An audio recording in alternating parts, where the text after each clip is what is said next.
Welcome to Higher Listenings, a podcast from your friends at Top Hat, offering a lively look at the trends and people shaping the future of higher education. I'm Eric Gardner, Director of Educational Programming. And I'm Brad Cohen, Chief Academic Officer. In a reflective mood, stargazing a couple years ago, I asked the universe, "What's the meaning of life?" And it replied, "You'll never know, but here's an existential crisis instead." And around that time, ChatGPT made its debut. And while AI may be viewed as a crisis by some and an opportunity by others, one thing is clear: AI is our promethean moment. A moment when not just one thing changes, but everything changes. That's probably true for the traditional approach to essays and assignments, but it's a lot more than this. At a time when AI offers students the easy button, how do we motivate them to do hard things? And as AI gets even more powerful, how can we help students cultivate capabilities that are meaningful to them and the communities they care about? These are some of the questions we explore with Dr. Kevin Yee, the director of the Faculty Center for Teaching and Learning at the University of Central Florida and one of the lead organizers of the university's wildly successful Teaching and Learning with AI conference. Whether you're looking for practical advice or to explore those big questions, we've got you covered. So grab a cup of tea or a starry sky and settle in. Welcome to Higher Listenings. Dr. Yee, welcome to the podcast. It's great to have you with us. Thank you very much. I appreciate the invite. So you obviously got in and have been in since the launch of ChatGPT in November 23. So how would you characterize where we're at in this moment with AI in higher ed? So one of the ways people talk about where we're at and a new technology, that sort of thing, is the hype cycle, which is put out by Gartner every year and often for different technologies. The relevant pieces of the Gartner hype cycle are that trigger in the first place, the inspiration trigger, this peak of inflated expectations that everyone thinks that the software does amazing things, it's going to change the whole world, followed by a trough of disillusionment where people are feeling, okay, this thing has some serious limitations, it's not going to change anything at all. And then a slope of enlightenment, which is a much slower climb back up that is more realistically aimed.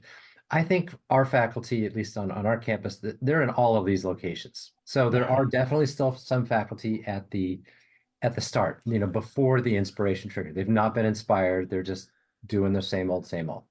There are definitely many who are feeling like this will change everything. And there are very many who are in that trough of disillusionment. They're not happy with what AI could do for various reasons. And so that has many faculty disillusioned as well. It really is a process that people have to go through, not unlike the 7 stages of grief when you adopt a new technology. I'm sure there's plenty of faculty out there who may be in one stage of grief, having been exposed to AI for sure. I still, in some ways, believe the hype that was said around early 2023. I think it was Thomas Friedman in the New York Times said that this is a promethean moment, meaning it's not just that one thing changes, everything changes. All of things associated with that industry are going to change around, or across all industries, really. Right. And so I do still think AI has that potential. Generative AI specifically has that potential. But there's a lot that's left unknown still. There are unknowns with the ethics of this. There are unknowns with the legalities of this. There are unknowns with the authorship and ownership of this. And so there are reasons to want to go slow and try to figure things out. And yet I think there are also some dangers to going slowly, because the technology is now there and people are going to start using it. And if you don't put any guide rails down, then the uses of it will continue to grow and expand and do lots of things. So doing nothing is also something that concerns me, because there's lots of evidence that students know all about this, that they would use it even if you tell them not to use it, meaning that if it's cheatable with AI, then a good number of them will do so and rob themselves of the learning in the meantime. And so that's inherent in the danger of doing too little. It's clear that it is such a dynamic and complex and confounding, kind of emotionally laden space that we're operating in right now. And this is on top of faculty and students really still in the process of recovering and regaining their footing from the pandemic. Even if you're open to AI and you want to embrace this in your coursework, the possibilities seem multiplying on a daily, weekly basis. So How are you approaching faculty development when, for so many, the path forward is unclear and the instructors themselves maybe are just feeling overwhelmed? The first time I heard the phrase 2020 has been a long year was in 2021, and obviously it was in reference only to COVID at that point. But that joke continued into 2022, and then the joke morphed in 2023 into like, okay, great, now we're in another crisis that is equally as disruptive as COVID, although not necessarily to the faculty who choose to not pay attention to it. Then they don't think of it as disruptive, but for those who recognize the potential, the opportunity, and the danger, then it feels like 2020 is still here. And I think it's important for those of us in faculty development to recognize that burnout is there and it's real and it exists and it's natural. I think it would be a mistake for us to not acknowledge that and just move forward with programming, especially the way we explain programming and position and contextualize programming. If we don't contextualize it within the burnout question, then it looks a little callous, perhaps. So I think there's a role to play here for teaching and learning centers and faculty support offices, also online support offices, in doing some change management when it comes to faculty recognizing that society and higher education has shifted forever. I think those of us on the teaching center side need to be doing all we can to make the change more bite-sized. So, the book Small Teaching by James Lang has this basic concept that you don't have to make enormous changes to have an outsized impact. You can make small changes. I also like the idea of giving faculty some options. Faculty want programming in terms of face-to-face events because they learn from each other, but they also love programming in terms of online and asynchronous events where they can nibble at it in their own way. And they also like just-in-time sorts of things like our teaching center's website. I want to look where's a good syllabus statement for me to adopt? Well, and here's the 5 choices I put on our website that give them that. Dr. Yi, what guidance would you offer to other folks tasked with faculty development around AI? And as you've just indicated, there's so many different facets to this, but I'm thinking about those centers with fewer resources, frankly.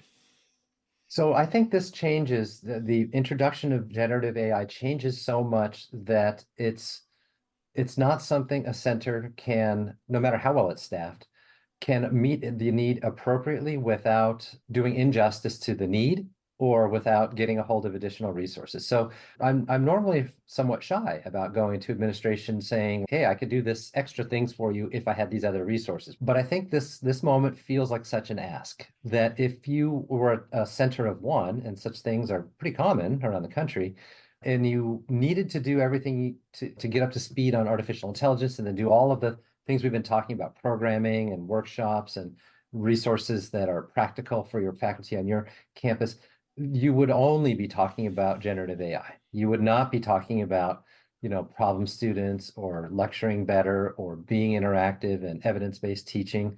There's so much to talk about in faculty development that if you were just a center of one, I would be making an argument for we're going to fall behind. Frankly, what I would recommend is benchmarking what's happening with your aspirational peers at the other institutions, and specifically what's happening regarding AI and faculty development.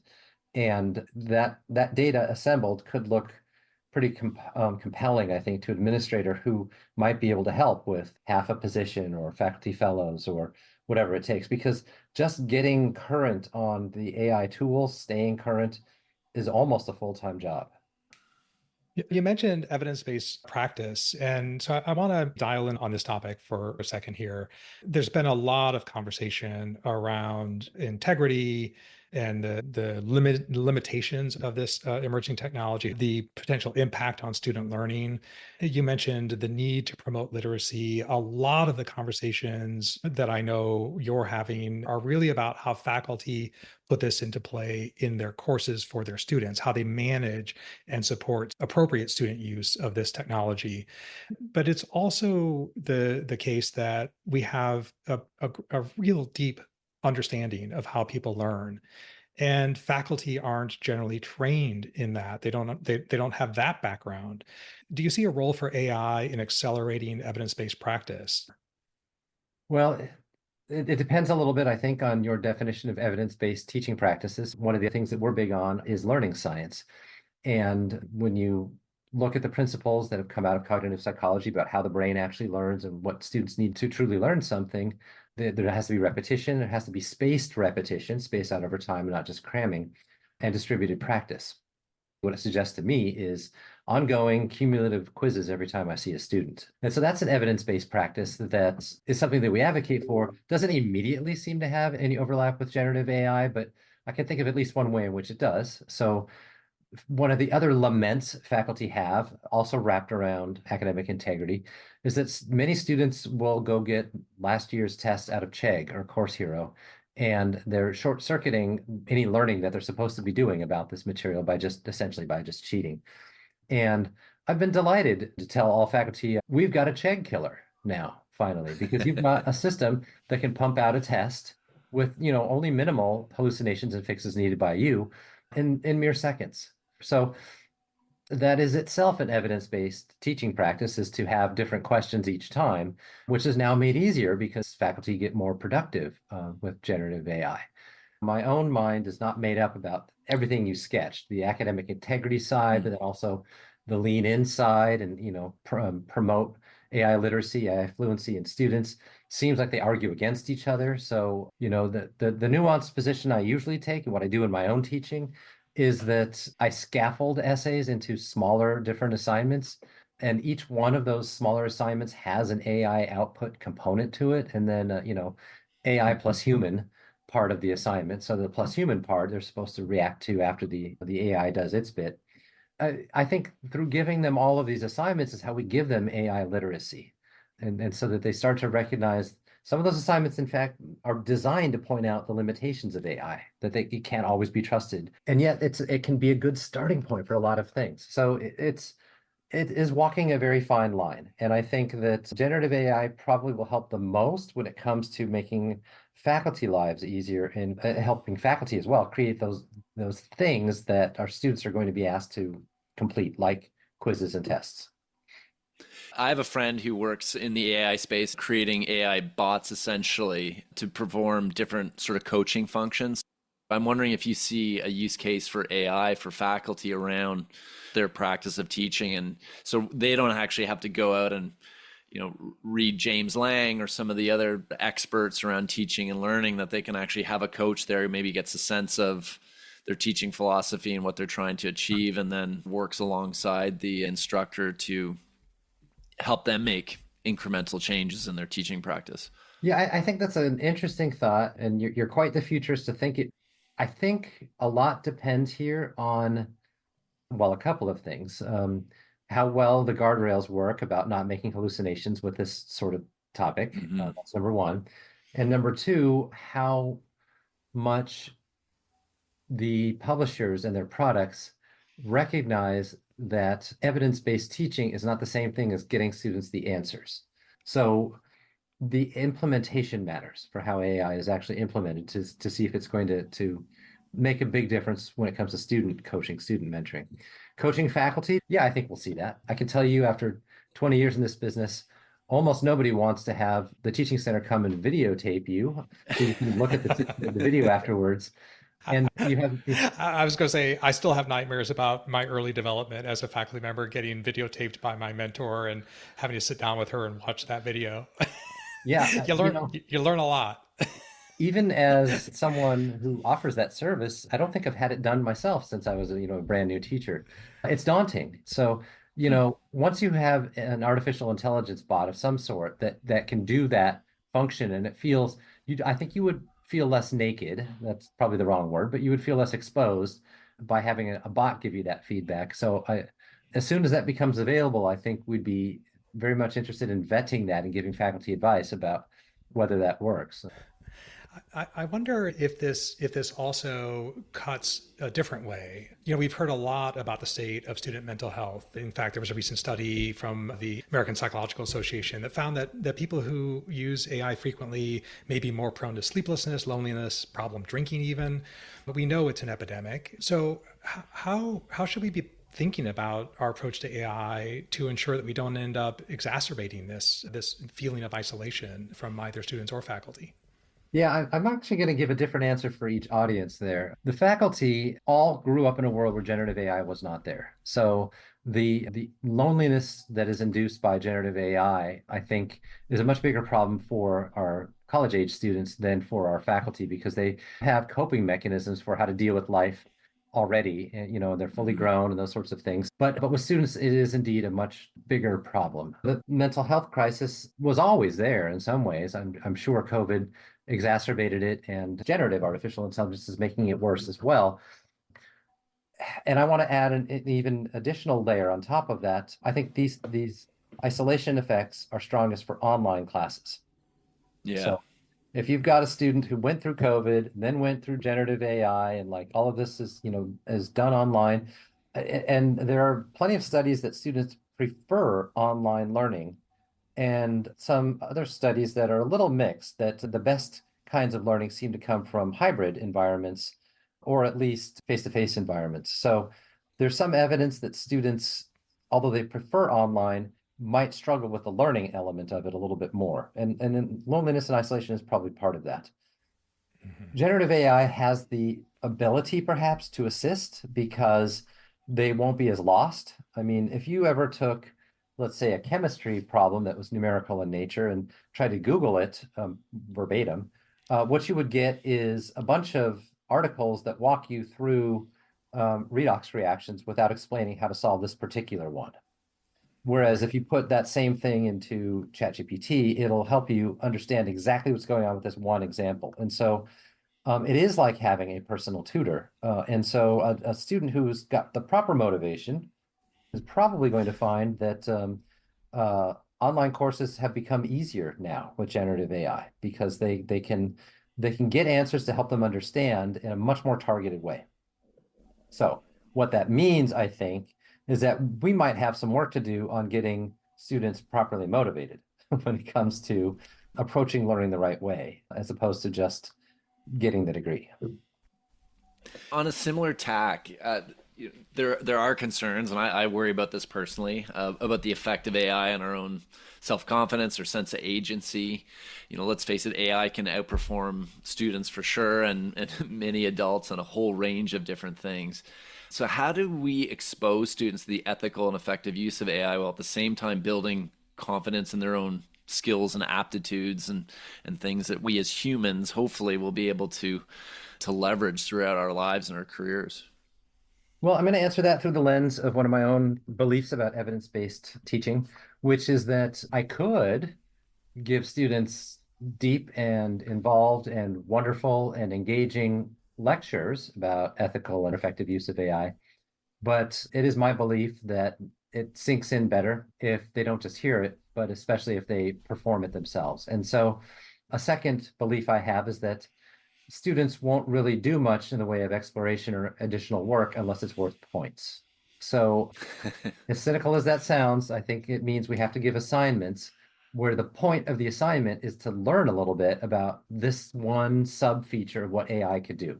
So, AI hallucinates citations is a sub feature that warrants its own discussion board post where they learn that firsthand and they get points for doing it.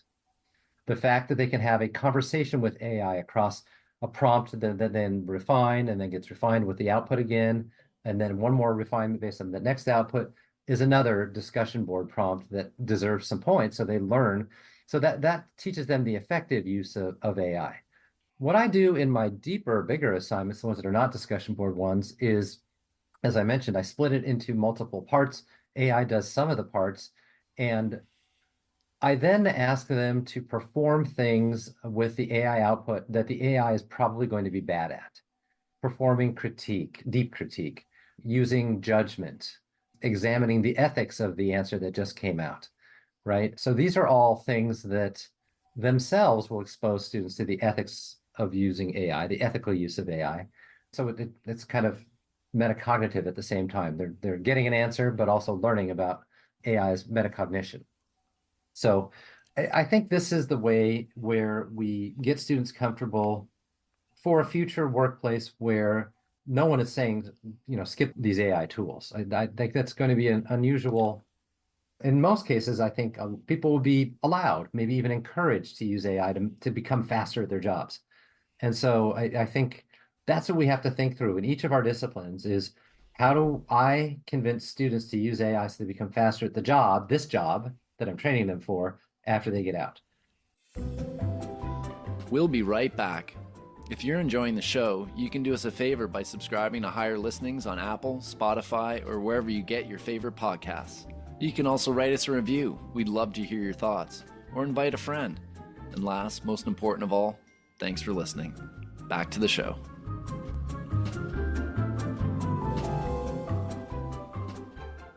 Do you have any thoughts about how AI is perhaps compelling us as educators to be a great deal more explicit and maybe take more time and care to draw students' attention to what we're trying to get them to develop in terms of knowledge and skill through this activity or this reading or this exercise that connects to things they care about? Yeah, I think we can invest more depending on the rationale behind why you want to invest more. If a faculty member is thinking through, like, why are we giving this essay assignment?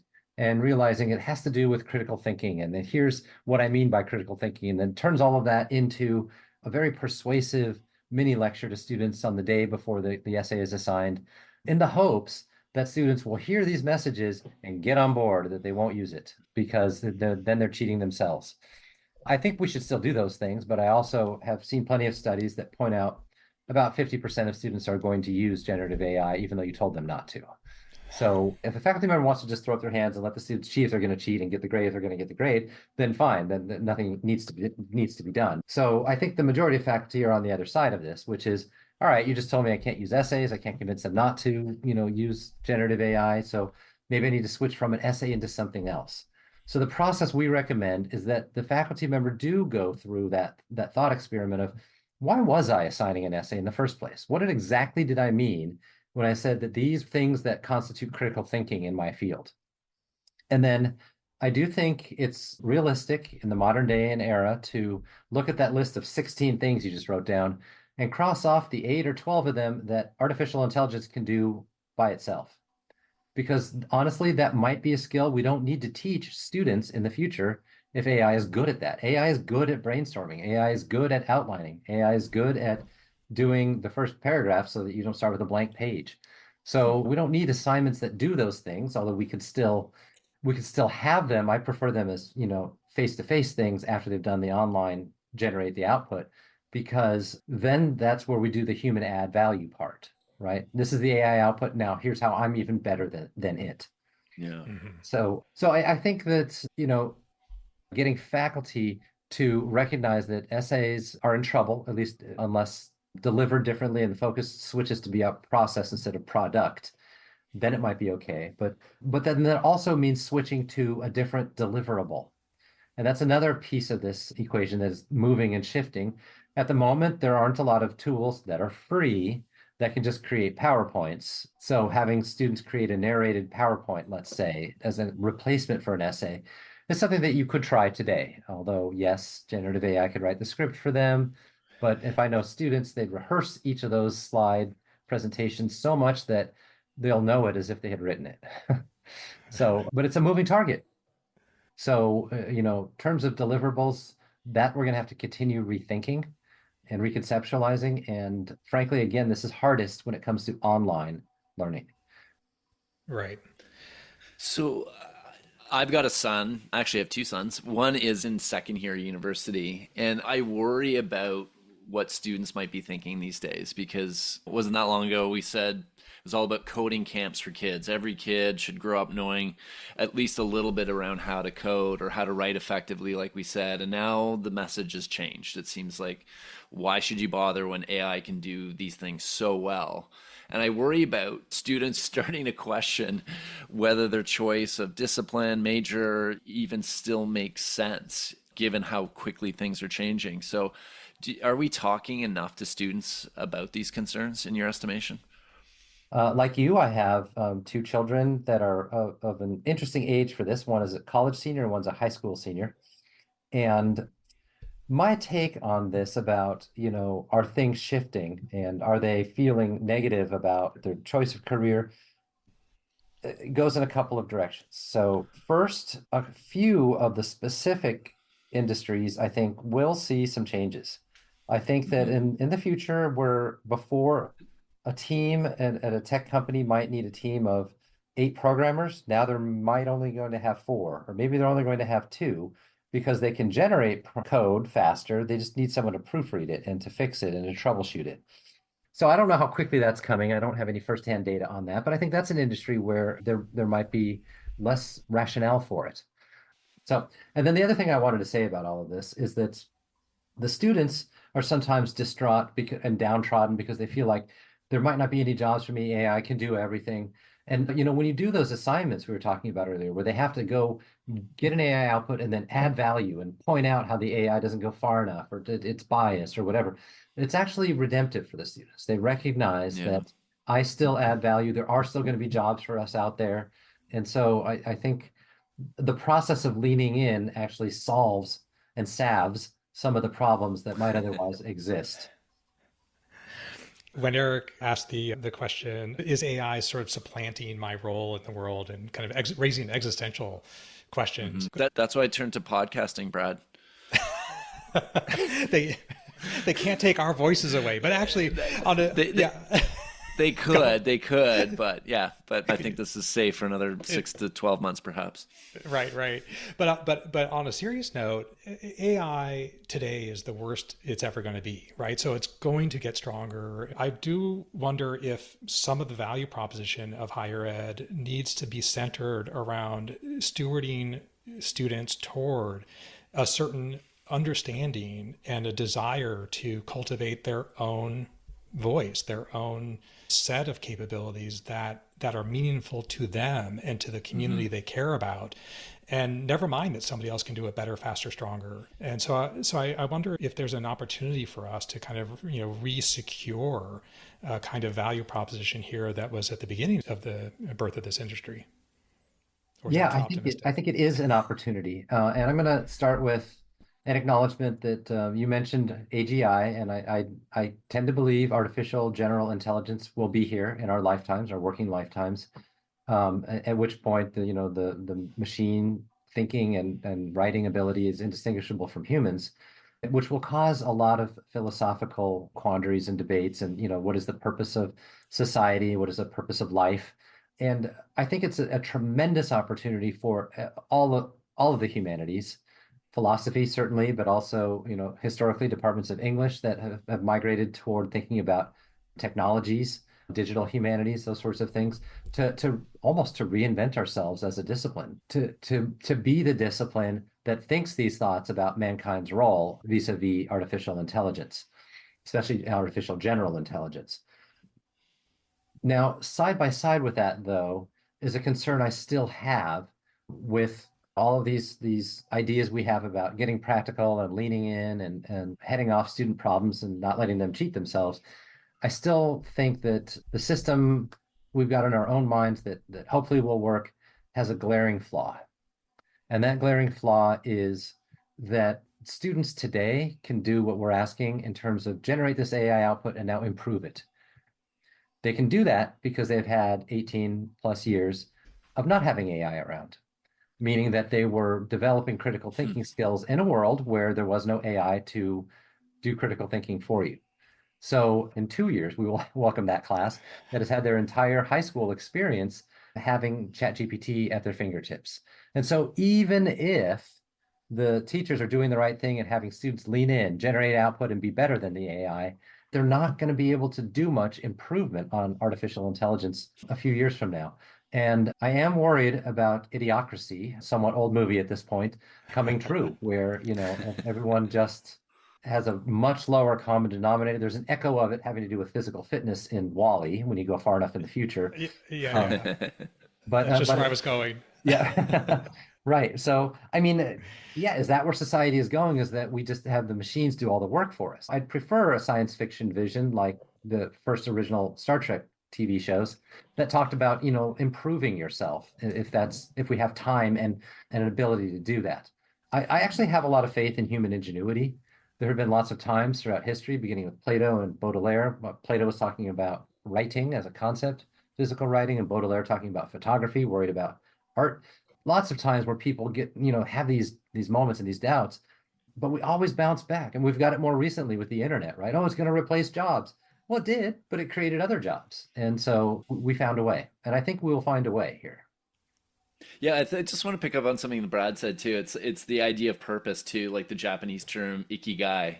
Having a sense of the difference that you actually want to make, what's going to get you out of bed. And I think at its best, the higher ed experience is helping students discover that for themselves. So when things are changing and different, you've got a sense of what you're about and how you want to show up.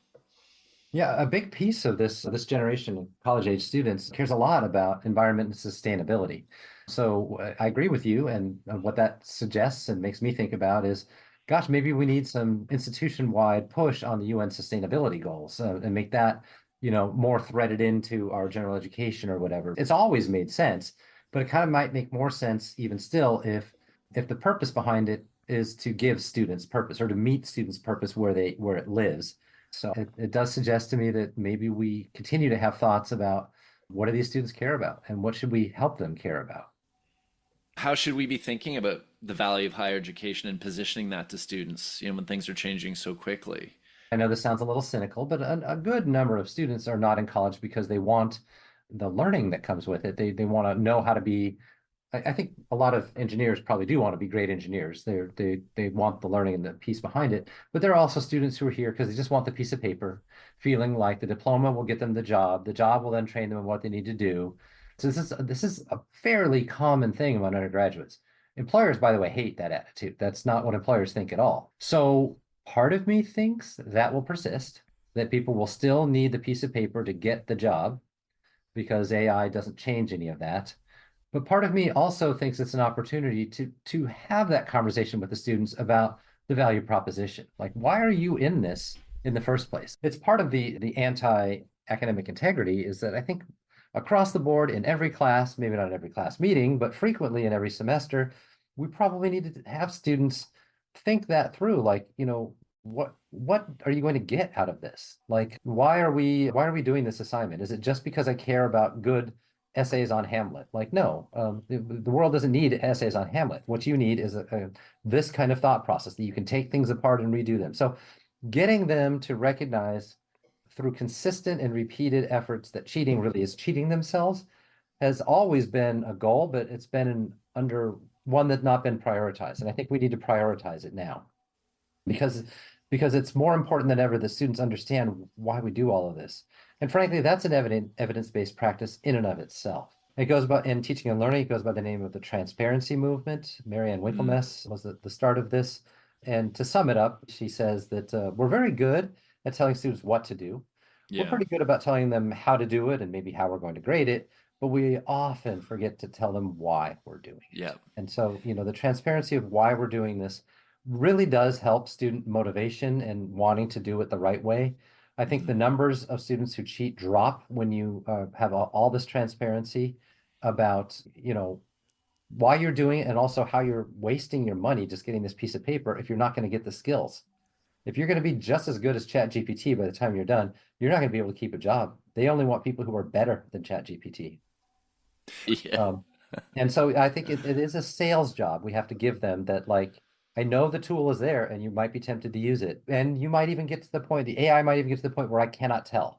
There are still some tricks at the moment where I can tell, but especially if I give them an assignment that refers to other things we've done in the class that the AI wouldn't know about, et cetera. But really the sales job is convincing the students, don't do this to yourself. Don't get an empty degree. This is not to your advantage. I think this goes back to the need to invest more time in being explicit in our teaching practice in a way that historically maybe we weren't called upon to do. And it has the benefit of transparency. It has the benefit of giving them at least the raw material for metacognitive reflection on their work. And if we do it in the right sort of way with them, it connects to the things they care about. And I think that's where AI actually might be able to help us complete that circle if we toss our assignments in there and say, help me make connections to things students care about. Draw the line between this competency I'm trying to get them to develop and the careers that it might connect to.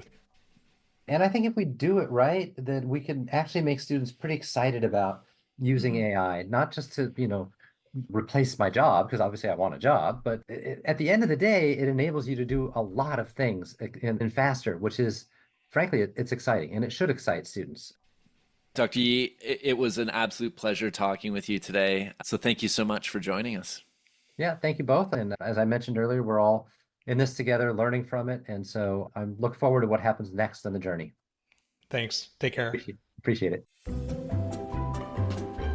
Higher Listenings is brought to you by Top Hat, the leader in student engagement solutions for higher education. When it comes to curating captivating learning experiences, we could all use a helping hand, right? With Top Hat, you can create dynamic presentations by incorporating polls, quizzes, and discussions to make your time with students more engaging. But it doesn't end there. Design your own interactive readings and assignments and include multimedia, video, knowledge checks, discussion prompts. The sky's the limit. Or simply choose from our catalog of fully customizable Top Hat e-texts and make them your own. The really neat part is how we're putting some AI magic up your sleeve. Top Hat Ace, our AI-powered teaching and learning assistant, makes it easy to create assessment questions with the click of a button, all based on the context of your course content. Plus, Ace gives student learning a boost with personalized AI-powered study support they can access anytime, any place. Learn more at tophat.com/podcast today.